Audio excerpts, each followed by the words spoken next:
Դուք նշեցիք Թուրքիայի հետ հարաբերությունների մասին, որը շատ կարևոր երկիր է, հաշվի առնելով նաև պատմությունը եւ խնդիրները։ Այդ երկիրն այսօր ինչպես եք տեսնում, արդյոք տեսնում եք նույնչափ բաց է այդ պետությունը, որքան դուք խաղաղության գործընթացի նկատմամբ նշեցիք, որ սահմանը դեռ փակ է։ Ինչպես եք տեսնում այդ գործընթացը եւ Թուրքիայի հետ հարաբերությունների հեռանկարը։ Ինչպես ասացի, մենք շատ դրական երկխոսություն ունենք Թուրքիայի հետ։ Մենք հանդիպումներ ենք ունենում մշտապես, մենք խորհրդակցություններ ենք ունենում, բայց իհարկե ամենակարևոր իրադարձությունը, որը հույս ունենք տեսնել, դա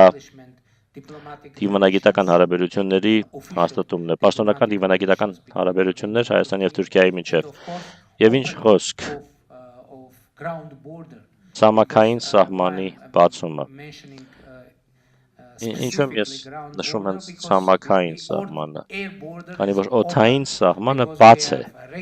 Մենք կանոնավոր թռիչքներ ունենք Հայաստանից Թուրքիա եւ իմ ակնկալիքն է, որ երկկողմ թռիչքների ծավալը կաճի,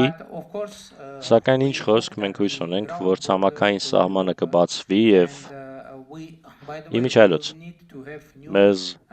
նոր ենթակառուցվածք պետք կգա Թուրքիայի հետ սահմանին եւ մենք հիմա քննարկում ենք, թե Եվրոպական միությունը ինչպես կարող է աջակցել այս հարցում։ Ուստի ես հավատացած եմ, որ գործընթացը ծավալվում է եւ շատ շուտով կտեսնենք ինչ որ բան։ Առնվազն մթնոլորտը եւ մեր հարաբերությունների մթնոլորտը շատ պատրաստ է դրան։ Օրինակ, ներկայումս մենք այդ շրջանակում որևէ խնդիր չունենք։ Տպավորությունն այն է, որ կա ընդհանուր պատկերացում, որ դա պետք է տեղի ունենա, բայց իհարկե դա կախված է Թուրքիայի որոշումից, քանի որ հայկական կողմից որևէ խոչընդոտ չկա եւ ուստի մենք պատրաստ ենք ցանկացած պահի դա անել։ Իմիջիայլոց վերջերս վերջին ամիսներին մենք մի քանի անգամ հայտարարել ենք, որ նույնիսկ այսօր մենք պատրաստ ենք ուղի տրամադրել